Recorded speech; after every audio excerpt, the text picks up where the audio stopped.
క్రీస్తునందు ప్రేమైనటువంటి దేవుని సంఘమ, ప్రభువు చేత ప్రేమింపబడినటువంటి ప్రేమైనటువంటి దేవుని బిడ్డలారా, ఈ ఉదయకాలపు పునరుద్ధానపు శుభాలని ప్రభునామంలో మీకు తెలియజేస్తూ ఉన్నాను.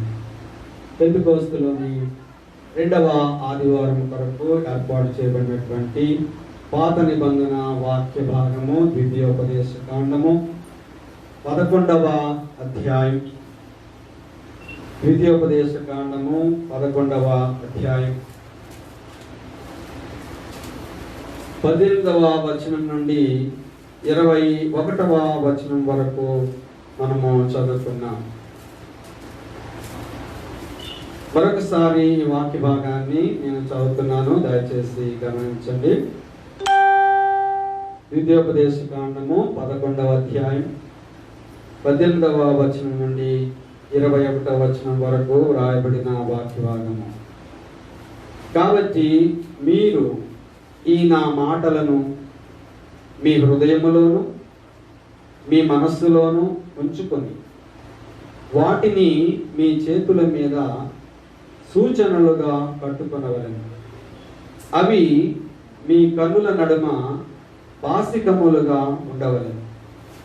నీవు నీ ఇంట కూర్చుండునప్పుడు, త్రోవను నడుచునప్పుడు, పండుకున్నప్పుడు, లేచునప్పుడు వాటిని గూర్చి మాటలాడుచు వాటిని మీ పిల్లలకు నేర్పి నీ ఇంటి ద్వారబంధముల మీదను నీ గౌనుల మీదను వాటిని వ్రాయవలెను. అలాగు చేసిన ఎడల యెహోవా మీ పితరులకు ఇచ్చెదనని ప్రమాణము చేసిన దేశమున మీ దినములను మీ సంతతి వారి దినములను భూమికి పైగా ఆకాశము నిలుచున్నంత కాలము విస్తరించును. దేవుని పరిశుద్ధ నామమునకు మహిమ కలుగును గాక. మరి యొక్క ప్రభు దినములో ప్రభు మనలను ప్రేమించి ఈ దినాన మనకు ప్రత్యేకంగా ఆయన సన్నిధిలో మనం కూడుకోవడానికి ప్రభు కృప చూపారు. నమ్మకమైన దేవుడు గడిచిన కాలమంతా కూడా తన కృపలో మనలను భద్రపరిచారు. మరి ముఖ్యంగా లాక్డౌన్ కాలంలో మన గృహాల్లో ఉన్నప్పటికీ దేవుని యొక్క వాక్యాన్ని మనము ధ్యానించడానికి, తిరిగి సహవాసంగా ఒకరితో ఒకరు కలుసుకోవడానికి ఫోన్ ద్వారా ప్రభు కృప చూపారు. ఇదంతా కూడా దేవుని యొక్క మహా కనికరము, కృప. తన కృపతో మనలను దర్శించి మరి ఈ ఆదివారం ఈ రీతిగా ప్రభు మందిరంలో మనం కూడుకునే కృపనిచ్చిన దేవునికే మహిమ, ఘనత, ప్రభావములు కలుగునుగాక. నేటి దినము మనం చదువుకున్న వాక్య భాగం ద్వితీయోపదేశ కాండం 11వ అధ్యాయం 18 నుండి 21 వచనాలలో దేవుని యొక్క మాటలను గురించి, దేవుని వాక్యమును గురించి, దాని యొక్క ప్రాధాన్యతను గురించి ఈ వాక్య భాగంలో చెప్పబడింది. ఇశ్రాయేలు ప్రజలకి మరి దేవుడు తన యొక్క ధర్మశాస్త్రాన్ని, ఆయన న్యాయ విధుల్ని ఇచ్చినప్పుడు మరి వారు ఆయన వాక్యము విషయంలో ఎలాంటి విధానాన్ని వారు అనుసరించాలో 18వ అధ్యాయంలో చెబుతా ఉన్నారు. మీరు ఈ నా మాటలను మీ హృదయములలోను మీ మనస్సులోను ఉంచుకొని వాటిని మీ చేతుల మీద సూచనలుగా కట్టుకొనవలెను. దేవుని మాటల్ని మన మనసులో ఉంచుకోవాలి, మీ హృదయాల్లో ఉంచుకోవాలి. తర్వాత ఇంకా కొంచెం ముందుకు చూస్తే మీ చేతుల మీద అవి కట్టుకోవాలి. తర్వాత మీ కన్నుల నడిమ బాసికములుగా ఉండాలి అని చెప్పారు. అంతేకాదు, మీరు ఇంట కూర్చున్నప్పుడు, అలాగే త్రోవను వెళ్ళినప్పుడు, పండుకొన్నప్పుడు, లేచినప్పుడు వాటిని గురించి మాట్లాడుతూ ఉండాలని చెప్పారు. ఇంకా కొంచెం ముందుకు మనం వెళ్ళినట్లయితే మీ ఇంటి ద్వారబంధాల మీద, ఈ గౌనుల మీద వాటిని వ్రాయాలి. మరి అలాగే ఈ మాటల గురించి మీ పిల్లలకు కూడా వాటిని మరి నేర్పించాలి అని చెబుతా ఉన్నారు. సహజంగా మన యొక్క స్వభావము ఎలాంటిదంటే, మనకు కొన్ని విషయాల్లో జ్ఞాపక శక్తి చాలా ఎక్కువ ఉంటుంది, కొన్ని విషయాల్లో మైనస్ జ్ఞాపక శక్తి. ఎట్లా అంటే కొన్ని అసలు మర్చిపోదామన్నా మర్చిపోం, అలా మైండ్లో అలా ముద్రించబడిపోతాయి. కొన్ని విషయాలు మనకు తెలియకుండానే మరి వెళ్ళిపోతాం. అలాంటి మొట్టమొదటిగా మర్చిపోకుండా ఉండే విషయాలు కనుక మనం జ్ఞాపకం చేసుకుంటే, మన జీవితంలో కొన్ని నష్టాన్ని కలుగజేసినటువంటివి, కొన్ని కష్టాన్ని కలుగజేసినటువంటివి, మన వ్యక్తిగత జీవితంలో మనల్ని ఎవరైనా బాధ పెట్టారనుకోండి, మనల్ని గాయపరిచారు, బాధ పెట్టారు, లేదా మనము నష్టపోయాం, కొంతమంది చేత కష్టపడ్డాం, బాధపరచబడ్డాం. అవి మన జీవితంలో, మన మనసుల్లో అవి ఎలా ఉంటాయంటే అవి చెరిగిపోయినటువంటివిగా ఉంటాయి. కొన్ని ఉంటాయి. ఉదాహరణకి ఇక్కడ మన బ్లాక్ బోర్డు మీద అంతకు మునుపు కొన్ని మాటలు ఉంటా ఉండేవి, అవి చెరిగేవి కాదు. కారణం ఏంటి? అవి పర్మనెంట్ మార్కర్తో ఉన్నాయి. పర్మనెంట్ మార్కర్తో ఉన్నటువంటివి అవి చెరపాలంటే మరి జయరాజ్ గారు ఏం చేశారో తెలియదు, కానీ మొత్తం మీద వాటిని చెరిపేశారు. అవి మామూలుగా చెరిపితే పర్మనెంట్ చెరిగిపోవు, అవి చాలా స్టాండర్డ్గా ఉండిపోతాయి. అట్లాగే మన మనసుల్లో కూడా కొన్ని అవి మన మనసులో ముద్రించబడతాయి. అందుకే కొంతమంది, మరి ముఖ్యంగా ఆడపిల్లలు, వారు గాయపరచబడినటువంటి వారుగా, మోసపరచబడిన వాళ్ళుగా మరి ఉన్నటువంటి వారు చిన్న బిడ్డలుగా ఉన్నప్పుడు లైంగికమైనటువంటి వేధింపులు పొందినటువంటి పిల్లలు వాళ్ళ జీవితాంతము కూడా ఆ యొక్క గాయాలతోటే వాళ్ళ మనసులో ముద్రించబడిపోయి వాళ్ళు దాని నుంచి ఎన్నటికీ కూడా తేరుకోలేకుండా వాళ్ళ జీవితాలు మరి బహుదుర్భరంగా ఉంటాయి. కారణం ఏంటంటే ఆ లేత వయసులో ఆ మనసుల పైన నాటబడినటువంటివి. సహజంగా ఈ విధంగానే మరి గాయపరచబడినటువంటివి, బాధాకరమైనటువంటివి మన మనసుల్లో ఉండిపోతూ ఉంటాయి. అందుచేత కొంతమంది మరి కౌన్సిలర్స్ అయినటువంటి వారు, మానసిక వైద్యులుగా ఉన్నవారు అటువంటి పరిస్థితి నుండి, అలాంటి గాయపడిన పరిస్థితుల్లో నుండి వాళ్ళని బయటికి తీసుకురావడానికి అనేక రీతులుగా వాళ్ళని ప్రయత్నం చేస్తారు. అయితే ఇక్కడ మనము మరి దేన్ని జ్ఞాపకం చేసుకుంటున్నామంటే, కొన్ని విషయాలు మన హృదయాల్లో మరి ముద్రించబడి జ్ఞాపకం ఉండిపోతూ ఉంటాయి. అలాంటి వాటిలో మరి ముఖ్యంగా అవి నష్టాన్ని కలిగజేసినవి, వ్యక్తిగతంగా మనకు నష్టాన్ని కలిగజేసినవో, మరి మనము ఇతరులకు నష్టాన్ని కలిగజేసినవో, గాయపరచబడినవో, లేదా మన జీవితానికి చెడు చేసినటువంటివో మన హృదయాల్లో ఉండిపోతూ ఉంటాయి.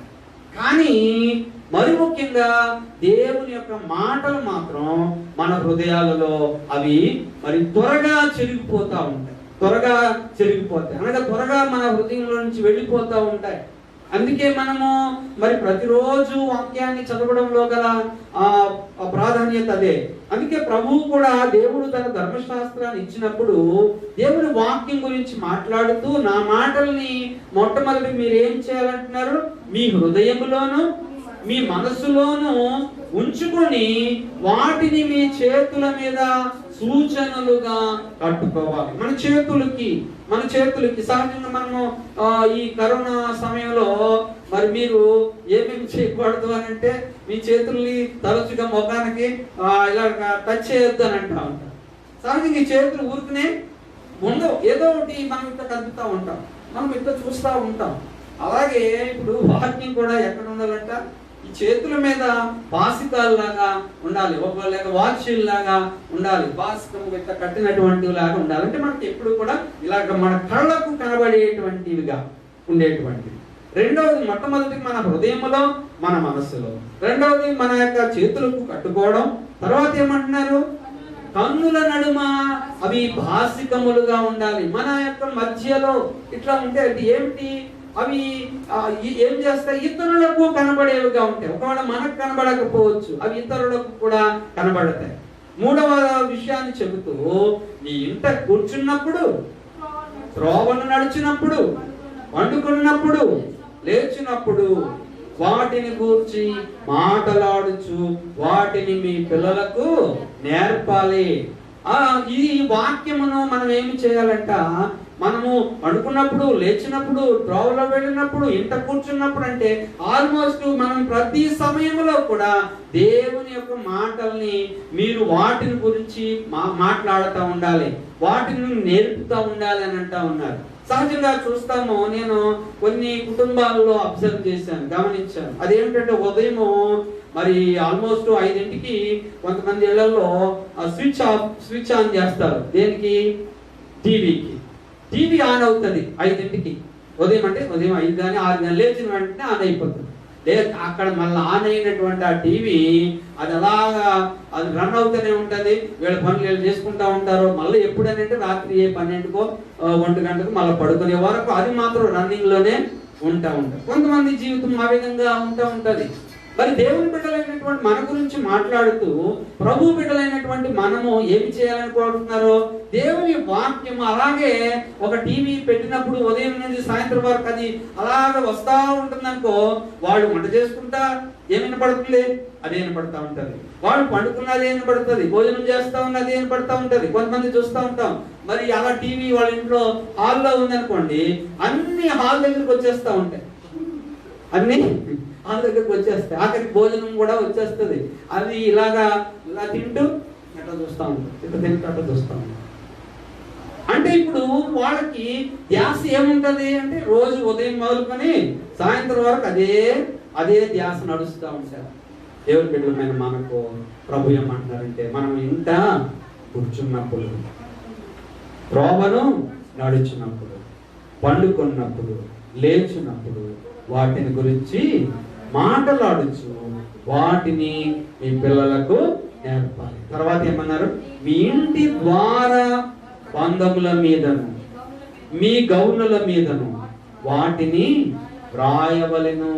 మన ఇంటి ద్వార బంధాలు ఉన్నాయి. ఇంటి ద్వార బంధం తలుపుల మీద ఏముండాలంటున్నారు? దేవుని యొక్క మాటలు ఉండాలి. ఇవి ప్రభు చెప్పిన ఉద్దేశం ఏమిటంటే, మనము ఎక్కడ ఉన్నా మన మనసుల్లో దేవుని మాటలు మన యొక్క ప్రవర్తనను ప్రభావితం చేయాలి. దేవుని మాటలు మన యొక్క మనసుల్ని ప్రభావితం చేయాలి. ఈరోజు మనం చదువుకున్న కీర్తన వాక్య భాగంలో కూడా మరి ప్రభువు దేవుని వాక్యం గురించి చెప్పారు. 78వ కీర్తనను మనం చదువుకున్నాం. 78వ కీర్తనలో 3వ వచనమును మనము చదువుకుందాం. మాకు తెలిసిన సంగతులను మా పితరులు మాకు వివరించిన సంగతులను చెప్పేది. యెహోవా స్తోత్రార్హ క్రియలను, ఆయన బలమును, ఆయన చేసిన ఆశ్చర్య కార్యములను దాచకుండా వాటిని వారి పిల్లలకు మేము చెప్పేదము. ఇప్పుడు దేవుడు మా జీవితంలో ఏమేమి కార్యాలు చేశారో ఇశ్రాయేలు ప్రజలను మనము జ్ఞాపకం చేసుకున్నట్లయితే అనేక సార్లు పరిశుద్ధ గ్రంథంలో ఇశ్రాయేలు ప్రజల యొక్క జీవితాన్ని గురించి చెప్పబడింది. ఎలాగనంటే ఒకప్పుడు మరి ఐగుప్తులో వాళ్ళు ఎట్లా ఉండేవారు అంటే మట్టి పనిలో ఉండేవారు, వాళ్ళు ఇటుకల పనిలో ఉండేవారు, బానిస బ్రతుకు. మరి అలాంటి బ్రతుకులో ఉన్నటువంటి వారిని దేవుడు ఏం చేశాడు? మరి ఐగుప్తులో నుంచి వారిని బయటకు తీసుకొచ్చి కనాను దేశానికి తీసుకువెళ్ళి వాళ్ళని స్థిరపరిచినప్పుడు వాళ్ళకి పొలాలు ఇచ్చారు, పాడి సంపద ఇవ్వబడింది, ఇల్లు కట్టుకున్నారు, స్థిరపరచబడ్డారు. ఇప్పుడు ఈ తరము మారిపోయింది. వారు అప్పుడు ఉన్నటువంటి పిల్లలు పెద్దవాళ్ళు అయ్యారు, వారి పిల్లలు పుట్టారు. మరి ఈ పిల్లలకు వారి యొక్క తాత ముత్తాతలు ఉన్న పరిస్థితి ఏంటో వాళ్ళకి తెలియదు అనుకోవచ్చు. మేము కొంతమంది అంటూ ఉంటారు పుట్టినటువంటి వాళ్ళ గురించి, బాండ్ విత్ గోల్డెన్ స్పూన్ అంటారు. అంటే పుట్టిన దగ్గర నుంచి వాళ్ళకి ఆ స్పూన్ కూడా బంగారపు స్పూన్ తోటే, అన్నం తినిపించడం కూడా బంగారపు గిన్నెలో కలిపి పెడతారు. కొంతమంది ఇళ్లలో ఆ భోజనపు గిన్నెలు ఏముంటాయి? బంగారం ఉంటా ఉంటాయి. ఈ మధ్య ఒక ఆయన మరి గాలి జనార్దన్ రెడ్డి గారని ఒక ఆయన ఒకసారి ఆయన ఇన్కమ్ ట్యాక్స్ వాటిలో మరి పట్టబడ్డారు. అప్పుడు అక్కడ ఒక బంగారపు కుర్చీ కూడా దొరికింది. మరి వాళ్ళ ఇంట్లో ఏమున్నాయంటే ఆయనే కాదు చాలా మంది ఇళ్లలో మరి బంగారపు గిన్నెలు ఉంటాయి, ప్లేట్లు బంగారం దాంట్లోనే తింటూ ఉంటారు, స్పూన్లు బంగారం ఓట్లోనే ఉంటూ ఉంటాయి. ఇప్పుడు అలాగని వాళ్ళ పితరులు వెనక్కి వెళితే వాళ్ళ తాత ముత్తాతలు కూడా ముందు నుంచే ఉన్నారా అంటే ఉండకపోవచ్చు. ఇక్కడ కూడా ఇశ్రాయేలు ప్రజల జీవితము ఒకప్పుడు సుసంపన్నంగా అయిపోయి మరి వాళ్ళకి పొలాలు ఉండి పాడి సంపద ఉండి ఆ ఇల్లులు కట్టుకుని వాళ్ళు ఉంటా ఉన్నప్పుడు ఆ పిల్లలకి దేవుడు అంటే ఎవరో మరి ఆ పిల్లల జీవితంలో దేవుడు ఆ జీవితాల్లో ఏం కార్యాలు చేశారో ఆ పిల్లలకే తెలియదు. కాబట్టి ఇప్పుడు ఏం చేయాలి? తల్లిదండ్రుల బాధ్యత ఏమిటంట? అందుకే ఇక్కడ ఒక మాట అంటున్నారు, యెహోవా స్తోత్రార్హ క్రియలను, ఆయన బలమును, ఆయన చేసిన ఆశ్చర్య కార్యములను దాచకుండా వాటిని వారి పిల్లలకు మేము చెప్పేదము. కాబట్టి మన పిల్లలకు మనము దేవుని కార్యాల గురించి చెప్పాలి, మన గతాన్ని గురించి చెప్పాలి, గతాన్ని గురించి చెప్పాలి. చాలా మందికి మరి ఒక ఉన్నతమైన స్థానానికి వెళ్ళిపోయిన తర్వాత మరి గతం గురించి చెప్పడానికి చాలా మంది ఇష్టపడరు. వాళ్ళు అంతకుముందు గుడిసెలో ఉన్నటువంటి స్థితి చెప్పరు, లేదా వాళ్ళు అంతకుముందు ఆ గుడిసె కూడా లేనటువంటి స్థితి గురించి చెప్పరు. ఇప్పుడు వాళ్ళు అనుకుంటారు, మరి వాళ్ళు ఒక మాటలో చెప్పాలని బిల్డప్ అంటారు చూడండి, అందరికి మేము గొప్పోళ్ళు అని అనుకోవాలనుకుంటారు.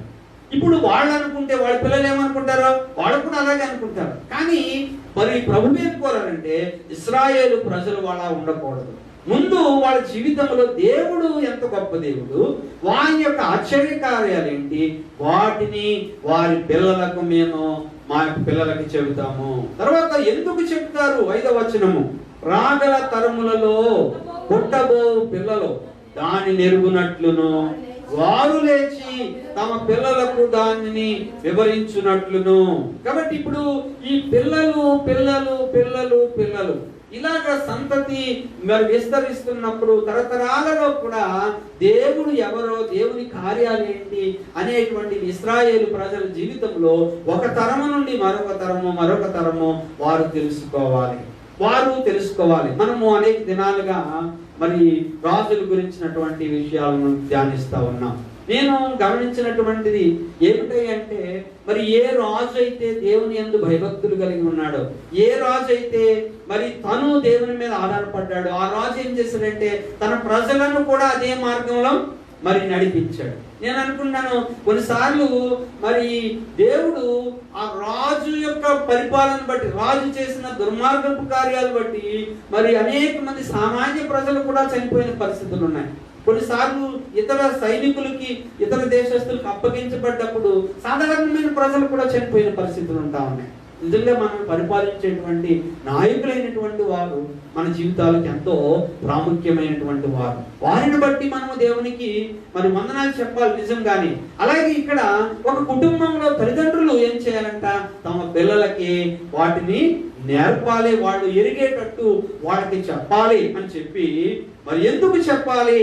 వీరును దేవుని యందు నిరీక్షణ గలవారై దేవుని క్రియలను మరువకయుండి యథార్థ హృదయులు కాక దేవుని విషయమై స్థిర మనస్సు లేని వారై తమ పితరుల వలె తిరుగుబడకయు మూర్ఖతయు తిరుగుబాటును గల ఆ తరమును పోలి ఉండకయు. ఒక తరము వాళ్ళు ఉన్నారు. ఆ తరము వాళ్ళు ఏం చేశారంటే దేవుని మీద తిరుగుబాటు చేశారు. దేవుని మీద, దేవుని యొక్క ఆశ్చర్య కార్యాలు, అద్భుత కార్యాలను వాళ్ళు మర్చిపోయి దేవుని మీద తిరుగుబాటు చేశారు. అలాంటి వాళ్ళు దేవుని యొక్క శిక్షకు గురయ్యారు. అయితే ఇక్కడ అలాంటి స్థితిలో వాళ్ళు ఉండకూడదు. ఏమని ఉండాలంట? ఈ పిల్లలకి మనం వివరించడం వల్ల వీరేమవుతారు? మొట్టమొదటిగా దేవుని యందు నిరీక్షణ గలవారుగా ఉంటారు, అనగా దేవుని మీద ఆధారపడ్డ వాళ్ళుగా ఉంటారు, దేవుని మీద వారు నమ్మికను పెట్టుకున్న వారుగా ఉంటారు. రెండవది, దేవుని క్రియలను వారు మరవకుండా ఉంటారు. దేవుని క్రియలు, దేవుని యొక్క అద్భుత కార్యాలు, ఆశ్చర్య కార్యాలు, వాళ్ళ జీవితంలో దేవుడు చేసిన మేలుల్ని మర్చిపోకుండా ఉంటారు. మూడవది ఏమిటి?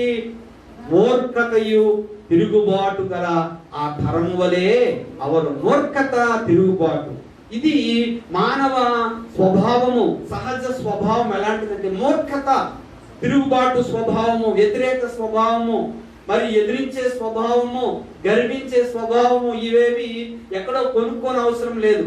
మరి కొంతమంది అంటూ ఉంటారు, మా పిల్లోడు పలానా వాళ్ళు జతపట్టేసి పాడైపోయారు అంటూ ఉంటారు. అయితే అది ఎంతవరకు వాస్తవం అంటే అది 100% మాత్రం కాదు, 50% అది 50%. కానీ 50% ఎక్కడ ఉంది? లోపలే ఉంది. మనలో ఒక అగ్నిలాగా ఉంది. ఈ అగ్నిలాగా కొంత ఉంటే తీసుకొచ్చి కొంత నూనెను పోసినట్టు, నెయ్యి పోసినట్టు మరి మంట ఎలాగ ఎక్కువైపోతుందో అలాగే మన యొక్క స్వభావమే కొంత ఉంది. ఆ స్వభావం ఏంటంటే మూర్ఖత కలిగిన స్వభావం ఉంది మనలో. రెండవది తిరుగుబాటు చేసే స్వభావం ఉంది. కాబట్టి ఈ తరము, ఈ స్వభావం మనలో ఉండకూడదంటే మనకేం కావాలి? దేవుని యొక్క వాక్యం కావాలి. అందుకే ఈ వాక్యం, చివరి వాక్యం చూడండి, వారు ఆయన ఆజ్ఞలను గైకొన్నట్లును ఆయన యాకోబు సంతతికి శాసనములను నియమించెను. మనం ఎప్పుడైనా మరి జ్ఞాపకం చేసుకున్నామా? దేవుని యొక్క వాక్యము యొక్క, ఈ బైబిల్ యొక్క విలువను మనము గ్రహించాము. చాలాసార్లు మనకి విలువ, కొన్ని వస్తువుల విలువ మనకు చాలా బాగా తెలుసు. ఎంత బాగా తెలుసు అని అంటే, మనం మెడలో వేసుకున్న బంగారం ఉంది, స్వీటీ వేసుకున్న బంగారం, ఆ స్వీటీ ఇప్పుడు ఇంటికి వెళ్ళిన తర్వాత ఆ మెడలో బంగారం తీసింది అనుకో, తీసి ఇట్లా పెట్టి ఏం చేస్తారు? మా ఇంటి దగ్గర ఒక పాప ఉంది, సరదాగా చెప్తుంది. మరి సిస్టర్ వాళ్ళని అడుగుతూ ఉంటుంది, మాకు పలానాది ఉందా, పలానా వస్తువు ఉందని కొంచెం పెద్ద వస్తువుల గురించి అడిగింది అనుకోండి. లేదు ఆంటీ, మా ఇంట్లో లేదంటే, చిన్నపిల్లే, ఏమి ఇవ్వదన్నమాట, ఇవ్వడానికి ఇష్టపడదు, ఇంట్లో నుంచి బయటకు వెళ్ళడానికి ఇష్టపడదు. కాబట్టి ఏమన్నా కావాలంటే ఇవ్వమంటుంది. ఇప్పుడు మొన్న రోజు మాట్లాడుతుంటే నేను కూడా వింటా ఉన్నాను, మరి ఇది ఫలానాది ఉందా అని అడిగింది. లేదు. ఏముంది అని, ఉప్పు ఉందా అంటే, ఏముందంట? ఉప్పు. అది కూడా ఎంత ఇస్తుందంట? కొంచెం ఇస్తుందంట ఉప్పు. అంటే చిన్న పిల్లకి వస్తువుల యొక్క, ఇంట్లో ఉన్న కందిపప్పు విలువేంటో, చింతపండు విలువేంటో, మరి మిగతా వస్తువులు, ఉల్లిపాయల విలువేంటో అవన్నీ అర్థమైపోయి ఆఖరికి ఉప్పు విలువేంటో కూడా తెలిసిపోయింది. ఉప్పు ఎంత 10 రూపాయలు 20 రూపాయలు పెట్టి కేజీ వస్తుంది, తెలిసిపోయింది. చిన్న పిల్లకి వస్తువుల యొక్క విలువ తెలిసింది. దానిని బట్టి అది వెళ్ళాలా, ఇంట్లోంచి బయటకు వెళ్ళాలో వద్దో మరి ఆ పిల్ల యొక్క మాటలే మనకు ఒక లెసన్ గా ఉంటాం. మనము మన గృహాలలో మనం అనేకమైన వాటికి విలువ ఇస్తూ ఉంటాం, చాలా విలువ ఇస్తాం. ఎంతో జాగ్రత్త కూడా పడతాం. అలాగే జాగ్రత్త పడకూడదని కాదు, అలాగే బంగారు వస్తువులు ఎక్కడ పడితే అక్కడ పడేసేమని కాదు, లేదా మరొక వస్తువుని పడేసేమని కాదు. కానీ మనకంటూ ఒక విలువను మనం చూస్తున్నాం కొన్ని వస్తువులకి. ఆ విలువ ఎంత అంటే, అది కేవలము మరి చిన్న బీరువాలో మాత్రమే కాదు, లోపల ఒక బీరువాలో పెడతాము. అంతేకాదు, ఒక బీరువాలో పెట్టాం కదా అని అంటామా? దానికి అవసరమైతే ఒక తాళం వేస్తాం లోపల. ఆ తాళం వేస్తాంలే అని మళ్ళా ఊరుకుంటామా? ఆ బీరువాకి ఇంకొక తాళం కూడా ఉంటుంది, కొన్నింటికి 3 తాళాలు కూడా ఉంటాయి. ఎందుకు? చూడండి, వస్తువు విలువ పెరిగే కలిసి దానిపైన జాగ్రత్త కూడా మనకు చాలా ఎక్కువ ఉంటుంది. మరి దేవుని వాక్యము విలువ మన జీవితంలో ఎంత, నీవు ఈ వాక్యానికి ఇచ్చే విలువ ఎంత, వ్యక్తిగతంగా నీవు నేను దేవుని వాక్యానికి ఇచ్చే విలువ ఎంత అని మనం జ్ఞాపకం చేసుకుంటే, దేవుడు ఈ వాక్యాన్ని మనకి ఎందుకు ఇచ్చారో ఇక్కడ చెప్పారు. దేవుని మీద నిరీక్షణ కలిగిన ప్రజలుగా మనం ఉండడం కొరకు ఇచ్చారు. దేవుని యొక్క క్రియలను మనము మర్చిపోకుండా ఉండడం కొరకు మనకి ఇచ్చారు. అలాగే మన పితరుల వలె మనము వాళ్ళు దేవుని మీద స్థిరమైన మనసు లేని వాళ్ళుగా ఉన్నారు. స్థిరమైనటువంటి మనసు అనగా, కొన్ని రోజులు దేవుడంటే ఇష్టం, కొన్ని రోజులు దేవుడంటే కష్టం. కొన్ని రోజులు దేవుడంటే ఇష్టం, కొన్ని రోజులు దేవుడంటే కష్టం. కొన్ని రోజులు దేవుడంటే పరుగు, కొన్ని రోజులు దేవుడంటే నత్త నడక. దేవుడంటే కొన్నిసార్లు ఉత్సాహం, కొన్నిసార్లు దేవుడంటే ఏమి చలనము లేని స్థితి. ఇలాంటివన్నీ కూడా మనకి ఒక రస్ట్ లాగా, ఒక మట్టిలాగా, దుమ్ములాగా ఉండేటువంటి ఇలాంటి ఈ పరిస్థితులు ఏవైతే ఉంటాయో దానిని మనకి దేవుని వాక్యం, అందుకే దేవుడు ఇచ్చాడు మనకి. ఎందుకు ఇచ్చారనే ఇక్కడ చెప్పారు. మనం ఎందుకు ఇచ్చారంట? మనము మన పిల్లలు దేవుని యందు నిరీక్షణ గలవాళ్ళగా ఉండాలి. అంటే మనమేమి గొప్పవాళ్ళం కాదు, మనమేమి బలవంతులం కాదు.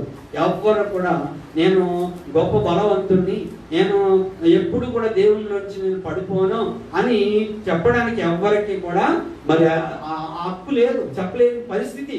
అయితే ఎప్పుడు చెప్పగలుగుతామో? కేవలము దేవుని యొక్క వాక్యము, దేవుని యొక్క ఆజ్ఞలు. అందుకే ఈ వాక్యాన్ని మనం ఏం చేయాలంట? మనము మన హృదయాలలో ఉండాలి, మన మనస్సుల్లో ఉండాలి, మన చేతులకు కట్టుకోవాలి. మన యొక్క ద్వారబంధాల మీద ఉండాలి. మనము నడిచినప్పుడు, కూర్చున్నప్పుడు, త్రావ వెళ్ళినప్పుడు, పండుకున్నప్పుడు వాటిని గురించి మాట్లాడుతూ ఉండాలి, మన పిల్లలకి చెప్పాలన్నాడు. అంటే దాని అర్థం ఏంటంటే మనం ఏదో వాక్యాలని కొన్నింటిని మన చేతులు కట్టుకోవాలని కాదు, లేదా మెడలో మనము సిలువలు వేసుకోవాలని కాదు, అలాగే మనం ఇలా వాక్యాలు పట్టుకుని మనం ఎప్పుడైనా కూడా ఇలా అందరికీ చూపించాలని కాదు. కానీ మన హృదయమును దేవుని మాట ఏలుచు ఉండాలి. మన హృదయాన్ని ఆ మాట మనలను ఉదయకాలమనే దేవుని యొక్క సన్నిధానానికి వచ్చినప్పుడు, ఉదయకాలమనే దేవుడు ఒక మాట మనకు సెలవిస్తే ఆ రోజంతా ఆ మాట మనతోనే ఉండాలి. కొన్నిసార్లు చూడండి, కొంతమంది చక్కని భోజనం చేసిన తర్వాత కొన్ని గుర్తులు ఉండిపోతా ఉంటాయి. గుర్తులు ఉండిపోతే ఎట్టాగా చెయ్యి బిర్యానీ తిన్నారనుకోండి, బిర్యానీ వాసన వస్తా, చాలాసేపు వాసన వస్తుంది. అందుకని అమ్మో చేతులు కడిగేసుకుంటే వాసన పోతుందని చేతులు కడిగి. కొంతమంది ఆవులు ఇస్తా అంటారు తిన్నదాన్ని, ఏం వాసన? బిర్యానీ వాసన వస్తుంది. వండుతూ ఉంటే కూడా కొన్నిసార్లు ఆ వాసన స్మెల్లో వస్తూ ఉంటుంది. మొన్న వచ్చి నేను బిర్యానీ తీసుకొచ్చాను, ఒక ప్యాకెట్ తెస్తే నాకేం తెలవదు, కొన్ని వస్తువులు విలువ తెలవదు నాకు. ఏదో బిర్యానీ బియ్యం అంటే బిర్యానీ బియ్యమే తెచ్చేస్తాను. అంతకుముందు మంచిగా తెచ్చాను. ఒక రోజున 1 కేజీ బియ్యం తెచ్చాను, బిర్యానీ రైస్ అన్నారని. ఎలా తెస్తే ప్యాకెట్ ఓపెన్ చేస్తే వాసనే లేదు, అవి లాంగ్ రైస్ అంటే నాకు తెలవదు. కానీ మంచి బియ్యం ఏమొస్తుంది? మంచి సువాసన వస్తూ ఉంటుంది. ఇక్కడ దేవుని వాక్యము, దీని అర్థం ఏంటంటే గుమ్మాల మీద పెట్టుకోండి అంటే, అలాగని మన వాక్యాలు మన ఇల్లంతా కూడా చర్చ చేసేమని కాదు. ఇల్లంతా చర్చ ఏమైపో అవసరంలే. లేదంటే ఇంటిపైన మన గోడల మీద కూడా దేవుని వాక్యాలని రాసేసుకోవాలని కూడా కాదు. దీని యొక్క భావం ఏమిటి? దీని యొక్క ముఖ్యమైన భావం ఏమిటి అంటే, ఎక్కడ ఉండాలి? మన హృదయంలో ఉండాలి, మన మనస్సులో ఉండాలి. అది మన జీవితాన్ని, మన యొక్క అనుదిన నడవడికను, మన మాటల్ని, మన ఆలోచనను, మన ప్రవర్తనని దేవుని యొక్క వాక్యము ఏం చేయాలి? ప్రభావితము చేయాలి. అది దేవుడు ఈ వాక్యంలో అందుకే ఈ వాక్యాన్ని ఇచ్చారని చెప్తున్నారు. 8వ వచనం చూడండి. ఆయన యాకోబు సంతతికి శాసనములను నియమించెను, ఇశ్రాయేలు సంతతికి ధర్మశాస్త్రమును అనుగ్రహించెను, మన పితరులు తమ పుత్రులకు దాన్ని తెలపవలెనని వారికి ఆజ్ఞాపించాను. కాబట్టి దేవుని యొక్క వాక్యము దేవుని యొక్క మాటలు కేవలము మన జీవితాలను మార్చేది దేవుని మాటలు మాత్రమే. అందుకనే మన యొక్క తల్లిదండ్రులుగా మన బాధ్యత ఏమిటంటే మన పిల్లలకి దేవుని మాటలను ఇవ్వడము. వ్యక్తిగతంగా రక్షణ పొందిన మనము వ్యక్తిగతంగా కూడా దేవుని యొక్క వాక్యపు విలువను మనము గ్రహిస్తే మనం ఏం చేస్తాం? ప్రతిరోజు ఈ వాక్యంతో మనకు సంబంధం ఉంటుంది. ప్రతిరోజు వాక్యంతో సంబంధం, ప్రతిరోజు ఉదయం వాక్యంతో సంబంధం, మధ్యాహ్నం వాక్యంతో సంబంధం. మనము అనుదిన జీవితంలో చదువుకునే బిడ్డలు చదువుకుంటున్నా, ఉద్యోగాలు చేసేవాళ్ళు ఉద్యోగం చేస్తున్నా, గృహిణులుగా ఉన్నవారు గృహిణులుగా ఉన్న వారి పనులలో దేవుని వాక్య ప్రభావము పనిచేస్తూ ఉంటుంది. అంటే మన యొక్క ఆలోచనల మీద ప్రభావం చూపిస్తుంది, మన ప్రవర్తన మీద ప్రభావం చూపిస్తుంది, మన మాటల మీద ప్రభావం చూపిస్తుంది. ఈరోజు వాక్య భాగము, సువార్త వాక్య భాగం మత్తయి సువార్త 7వ అధ్యాయం 15వ వచనం నుండి 29వ వచనం వరకు మనము చదువుకున్నాం. మత్తయి సువార్త 7వ అధ్యాయము 15వ వచనం నుండి 29వ వచనం చదువుకున్నాం. మొట్టమొదటిగా 15వ వచనం నుండి 23వ వచనం వరకు ఉన్న వాక్య భాగమును మనం గమనించినట్లయితే 15వ వచనము చదువుకుందాం. అబద్ధ ప్రవక్తలను గూర్చి జాగ్రత్త పడుడి, వారు గొర్రెల చర్మములు వేసుకొని మీ యొద్దకు వత్తురు, కానీ లోపల వారు క్రూరమైన తోడేళ్ళు. సంఘానికి, విశ్వాసులైన వారికి దేవుడు ఒక హెచ్చరిక ఇచ్చాడు. ఏమిటంటే అబద్ధ ప్రవక్త. ఈరోజు ఉదయకాలపు వాక్యంలో దినవృత్తాంతముల గ్రంథంలో ఒక చక్కని వాక్యాన్ని ఈరోజు నేను ఈ ప్రవక్తలను గురించిన వాక్యాన్ని గమనించాను. ఆదిమ కాలములు అనగా పితరుల కాలంలో పాత నిబంధన కాలంలో గమనిస్తే కొంతమంది ప్రవక్తలు వారు రాజుల దగ్గర మెప్పు పొందడం కొరకు, వాళ్ళకి దగ్గర ఘనత పొందడం కొరకు తల ఊపేవారు. రాజుగారు ఇదిగో ఫలానా దేశం మీదకి నేను యుద్ధానికి వెళ్తున్నాను, ఏమంటారు మీరు, దేవుడు ఏం చెప్తున్నాడు మీతో అన్నారు. అనగానే ఉదయకాలపు వాక్యంలో ఏముందంటే 400 మంది ప్రవక్తలు అయ్యా రాజా వెళ్ళండి మీదే విజయం అన్నారు. ఒక ఆయన అన్నాడంట, ఆయనతో పాటు అందరూ కూడా మీదే విజయం మీదే విజయం అన్నారు. సరే, ఇప్పుడు ఈయనకి ఎలా ఉంటది, వీళ్ళందరూ చెప్పింది అబద్ధం.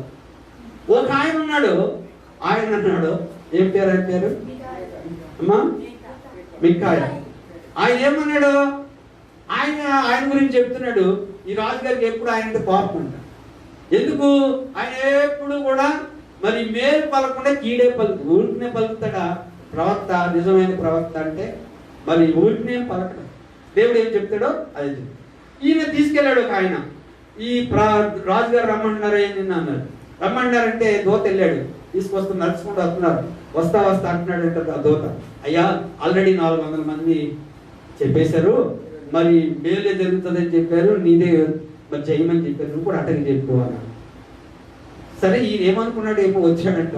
వచ్చి ఏమన్నాడు, అయ్యా నువ్వు వెళ్ళిపో, నీదే చేయమన్నాడు. ఈయన కూడా, ఈయనకి డౌట్ ఏంటి, ఎప్పుడు కీడే పలికే ఈ ప్రవక్త ఈ రోజు ఏంటి మేలు చెప్తున్నాడు అని డౌట్ వచ్చి, నిజంగానే అసలు నువ్వు నిజం చెప్పాయి బాబు, నీతో పడలేను నేను, ఈసారి నిజం చెప్పు, ఎన్నిసార్లు చెప్పాలి నీకు అని అంటే అప్పుడు నిజం చెప్పాడు.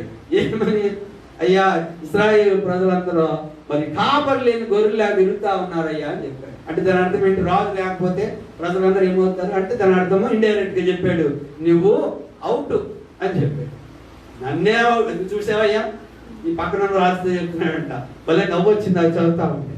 పక్కన రాజు చూసావా, ఈయన ఎప్పుడు ఇలాగే చెప్తాడని ముందే చెప్పాను కదా, ఇప్పుడు ఇలాగే చెప్తున్నాడు అన్నాడు. చూడండి, రాజులు వాళ్ళు మరి వాళ్ళకు అనుకూలమైంది ప్రవక్తలు చెప్పాలి, అనుకూలమైంది దేవుడు చెప్పాలి, అనుకూలమైంది ప్రవక్తలు చెప్పాలి. అలా చెప్పిన వాళ్ళు ప్రవక్తలు చక్కగా ఉంటారు. వాళ్ళకి అయ్యా ఇదిగో బంగారం తీసుకోండి, అయ్యా ఇదిగో ఈ పొలాలు తీసుకోండి అంటే ఆయుధ అనుభవిస్తూ ఉంటారు, మంచిగా ఉంటారు. కానీ నిజం చెప్పిన ప్రవక్తలు గతి ఏంటి, ఆ వాక్యంలో చూసాము, ఆయన తీసుకెళ్లి బంధించండి అయ్యా అన్నాడు. ఈ ప్రవక్తలో ఒకడెళ్ళి ఆయన చమ్మ మీద కొట్టాడు. రాజుగారు తీసుకెళ్లి జైల్లో వేయండి అన్నాడు. మళ్ళా నేను వస్తాను, ఈ యుద్ధం జయించి వస్తాను, అప్పుడు చూస్తాను నేను సంగతాను. అయ్యా నువ్వు నన్ను అప్పుడు నువ్వు చూడటం కాదు, నువ్వు వస్తే కదా నన్ను చూడటానికి.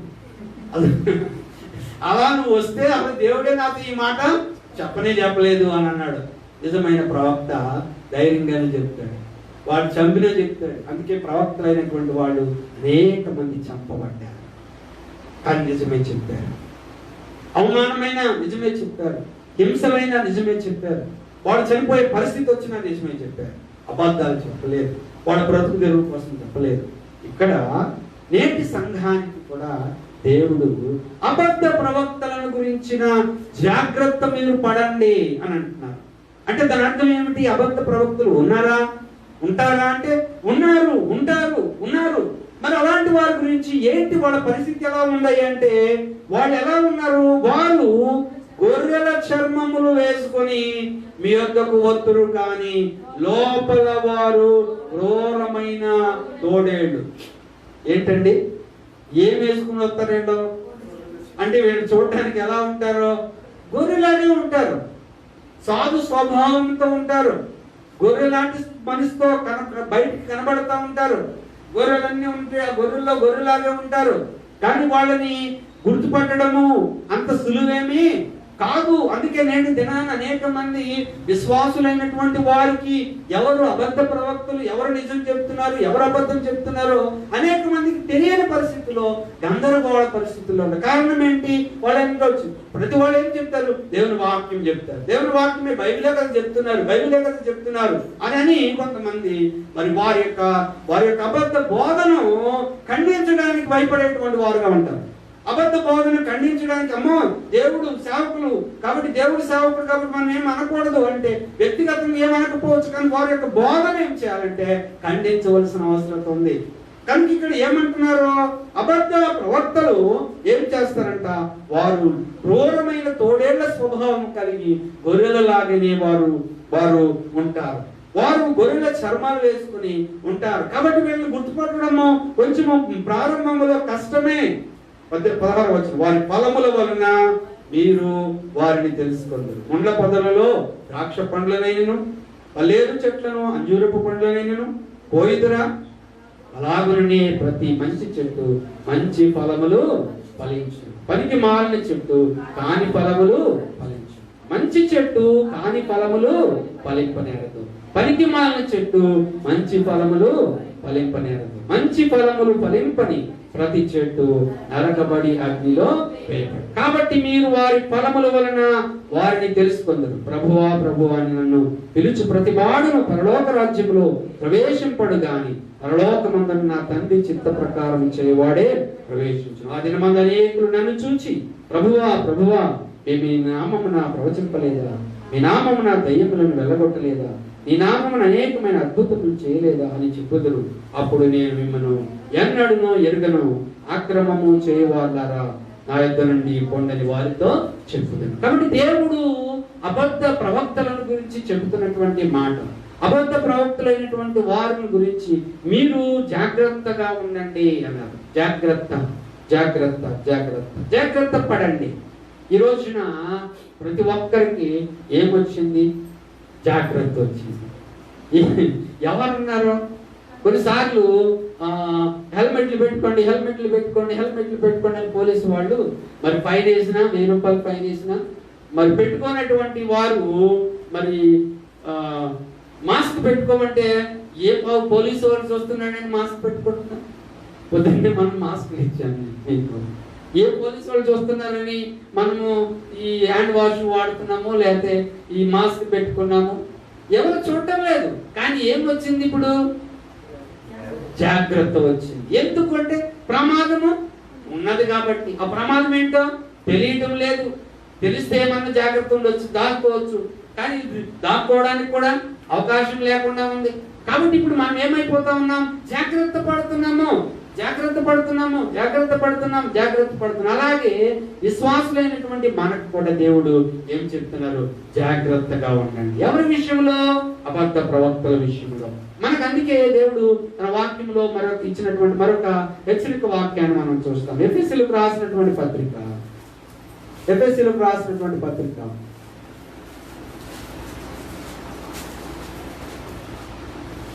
4వ అధ్యాయము 14వ వచనం. ఎఫెసీయులకు రాసిన పత్రిక 4వ అధ్యాయం 14వ వచనం. అందువలన మనమిక మీదట పసిపిల్లలమై ఉండి మనుష్యుల మాయోపాయముల చేత వంచనతోను తప్పు మార్గమునకు లాగు కుయుక్తితోను గాలికి కొట్టుకొని పోవునట్లు కల్పింపబడిన ప్రతి ఉపదేశమునకు ఇటు అటు కొట్టుకొని పోవచ్చు అలల చేత ఎగురగొట్టబడిన వారమైనట్లు ఉండక. ఇక్కడ చూస్తే మొట్టమొదటిగా మనం ఎలా ఉండకూడదంట? పసిపిల్లలలాగా ఉండకూడదు. పసిపిల్లలు చిన్న పిల్లల్ని మరి మోసం చేయడం చాలా సులువు. ఎలా మోసం చేస్తారు? చాలా మంది చాక్లెట్లు ఇచ్చేస్తారు.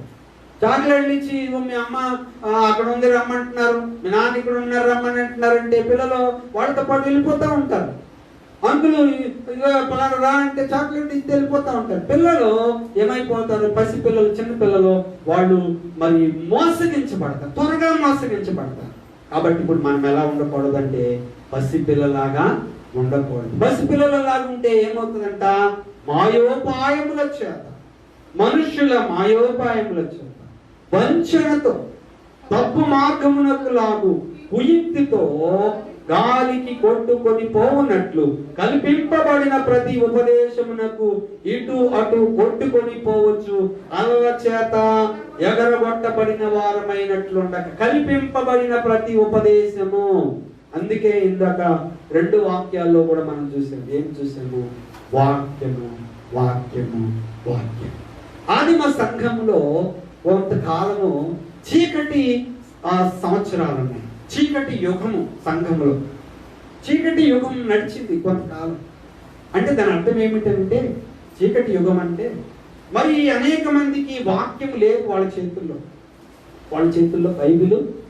దేవుని వాక్యం ఏం చెప్తుందో వాళ్ళకి తెలియనటువంటి మరి పరిస్థితులు వాళ్ళకు ఉన్నాయి. వాక్యం లేనటువంటి పరిస్థితులు వాళ్ళకు ఉంటా ఉన్నాయి.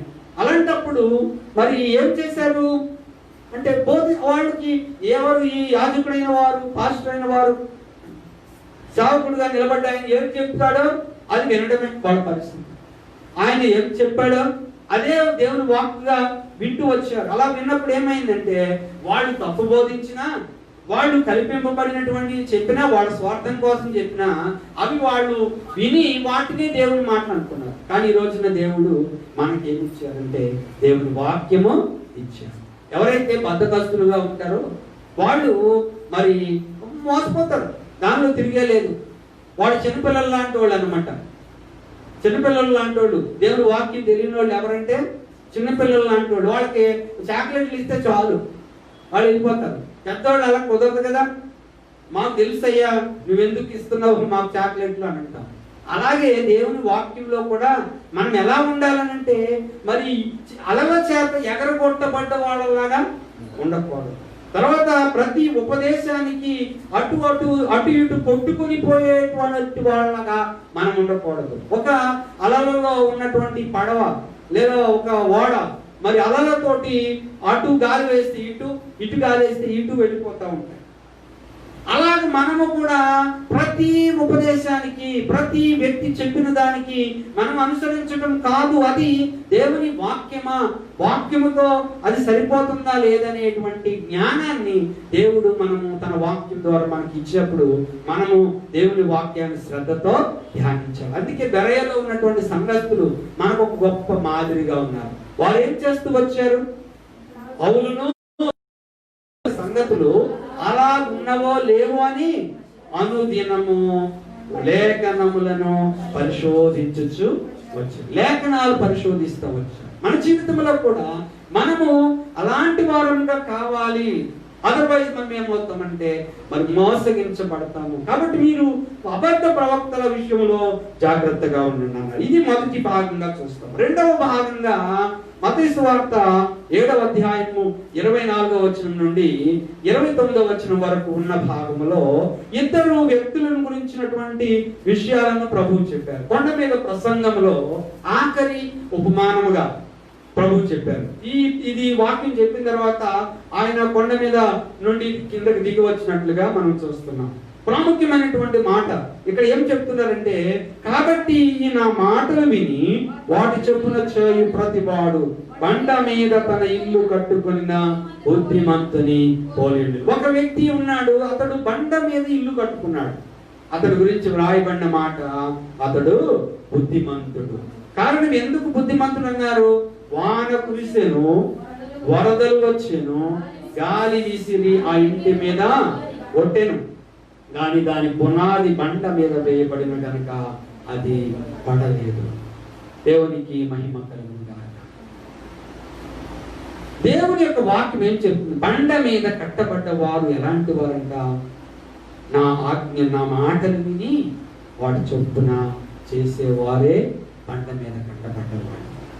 విని దాని ప్రకారము నడుచుకునేవారు.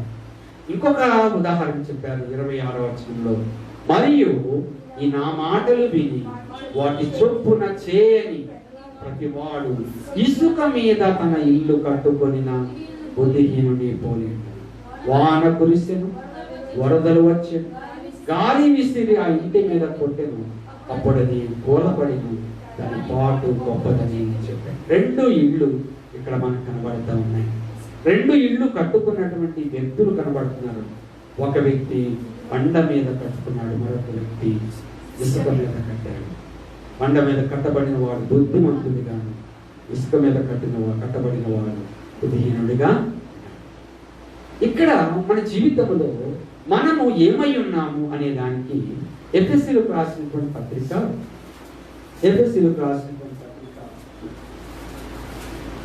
2వ అధ్యాయం, ఎఫెసీయులకు రాసిన పత్రిక 2వ అధ్యాయం 20వ వచనం నుండి 22వ వచనం వరకు వ్రాయబడిన వాక్యం. క్రీస్తు యేసే ముఖ్యమైన మూలరాయి అయి ఉండగా అపోస్తలులను ప్రవక్తలను వేసిన పునాది మీద మీరు కట్టబడి ఉన్నారు. మొట్టమొదటిగా మన విశ్వాస జీవితము దేవుని వాక్యం మీద కట్టబడాలి. ఏ విధంగా కట్టబడాలి అని అంటే, అపోస్తలులు ప్రవక్తలు వేసిన పునాది మీద కట్టబడాలి. అనగా మనకు నూతన నిబంధనలో అపోస్తలుల బోధ, అందుకే అపోస్తలుల కార్యముల గ్రంథం 2వ అధ్యాయం 42వ వచనంలో చెప్పండి వాక్యం, వీరు అపోస్తలుల బోధ యందును సహవాసమందును రొట్టె విరుచుట యందును ప్రార్థన చేయుట యందును ఎడతెగక ఉంది. విశ్వాసులైనటువంటి వారు అపోస్తలుల బోధ, సహవాసము, రొట్టె విరుచుట, ప్రార్థన చేయుట. ఇక్కడ అపోస్తలుల బోధ మీద మనము మన యొక్క పునాది వేయబడాలి.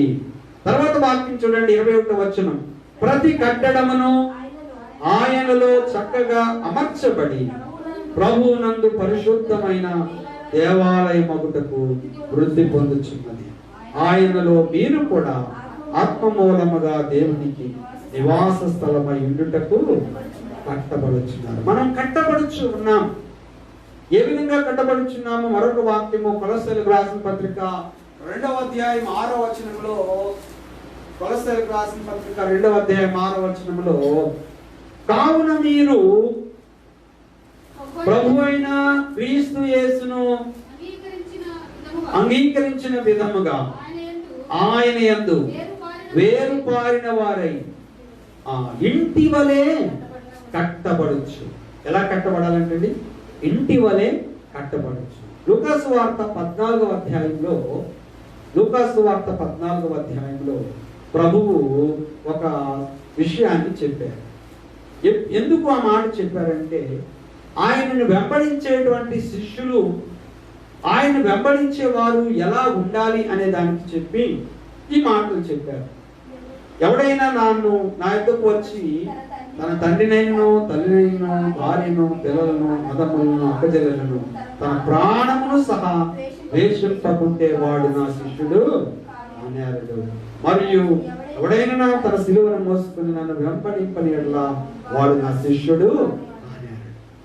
కాబట్టి నన్ను ఎక్కువగా ప్రేమించాలి అని చెప్పారు. తన ప్రాణం కంటే కూడా నన్ను ఎక్కువగా ప్రేమించాలని చెప్పారు. అంటే ప్రభువు కొరకు అవసరమైతే మన ప్రాణాన్ని ఇచ్చేటువంటి స్థితి కలిగి ఉండాలని చెప్పారు. చెప్పి కింద ఒక సంగతి చెప్పారు. ఏమిటంటే, ఒక వ్యక్తి మరి ఎవడైనా ఒక గోపురాన్ని కట్టాలనుకున్నాడు అంటే, ఒక బిల్డింగ్ కట్టాలనుకున్నాడు అనుకోండి, అప్పుడు వాడు ఏం చేస్తాడంట, తన దగ్గర దానిని కొనసాగించుటకు కావలసినది తన యొక్క ఉన్నదో లేదో అని కూర్చుండి తగులబడి మొదట లెక్క చూసుకొనడా. ఒక ఇల్లు కట్టాలనుకుంటున్నాం మనం అనుకున్నాం అనుకోండి, ఏం చేస్తారు? ముందు మన దగ్గర ఎన్ని డబ్బులు ఉన్నాయి అని చూస్తారు. ₹1,00,000 ఉన్నాయి అనుకోండి, 5 అంతస్తులు మేడ కడతారా? ఒకవాడు 2 అంతస్తులు కట్టాలని ₹1,00,000 అంటే తీసి పునాది వేశారు. అది అలాగే ఉంటుంది. అక్కడక్కడ చూస్తూ ఉంటాం. మనం వెళ్తూ ఉంటే అక్కడక్కడ రోడ్డు పక్కన కొన్ని ఆగిపోయి ఉంటా ఉంటాయి. ఇలా ఆగిపోయిన ఉన్నప్పుడు వాటికి సగం ఆగిపోయి ఉంటే, అలాగే మీరు ఎప్పుడు అదే చూస్తున్నారు అనుకోండి, ఏంట్రా ఈ 2 సంవత్సరాల నుంచి చూస్తున్నాం, ఇది ఇలాగే ఉంది, కట్టలేదు, ఆ మాత్రం చూసుకోవద్దా? డబ్బులు ఉన్నాయి లేదా చూసుకోవద్దా? అంత కట్టేద్దాం అనుకున్నారు, చూసుకోవసరం లేదా అని ఇక్కడ ప్రభు కూడా అదే చెప్తున్నారు. ఏమంటున్నారంట, ఒకటి ఇల్లు కట్టాలనుకుంటే ఏం చేస్తాడు? ముందు కూర్చుని డబ్బులు లెక్కెట్టుకుంటాడు. ఎన్ని డబ్బులు ఉన్నాయి ఏంటి, దాన్ని బట్టి ఇల్లు కడదాం అనుకుంటాడు. ఒకవేళ తర్వాత చెప్తున్నారు, ఒకవేళ చూచు కొనని ఎడల అలా చూసుకోలేదు అనుకోండి, దాని పునాది వేసి ఒకవేళ దానిని కొనసాగింపలేకపోయినందున చూచు వారందరూ ఈ మనుష్యుడు కట్ట మొదలు పెట్టెను గాని కొనసాగింపలేకపోయినని అతనిని చూచి ఎగతాళి చేయసాగుదురు. రెండు ఉదాహరణలు ప్రభు చెప్పారు. తర్వాత ఇంకో ఉదాహరణ కూడా చెప్పారు. ఒక రాజు ఉన్నాడు, అవతలవాడి మీదకి యుద్ధానికి వెళ్ళాలనుకుంటున్నాడు. ఏం చేస్తాడంట, అవతలవాడు 10,000 మంది సైన్యంతో వస్తున్నాడు. ఇప్పుడు యుద్ధానికి వెళ్ళాలి. ఏం చేస్తాడు? 5,000 ఉన్నారనుకోండి, రాయబారానికి వెళ్తాడు. అయ్యా నా దగ్గర 5,000 ఉన్నారు, నేను నీ పని ఎంత కట్టాలో కట్టేస్తాలే అంటాడు. అలా కాకుండా వచ్చే ఆయన 10,000 మందితో వస్తున్నాడు, ఈ దగ్గర 20,000 ఉన్నారనుకోండి, రైట్ పదండి నేను యుద్ధానికి వెళ్ళిపోతాడు. అంటే ఇప్పుడు ఏం చేస్తున్నాడు? తన దగ్గర ఏముంది చూసుకుని వెళుతున్నాడు. అలాగే మనము కూడా ఒక ఇంటి వలె కట్టబడుతున్నప్పుడు మనము మన జీవితం ద్వారా దేవునికి మహిమ కలగాలి. ఈ గృహము సుందరమైనటువంటి గృహముగా కట్టబడాలి, దేవునికి మహిమకరమైనటువంటి ఇల్లుగా కట్టబడాలంటే మన యొక్క జీవితంలో ఈ యొక్క విశ్వాస జీవితము దేని మీద కట్టబడాలి?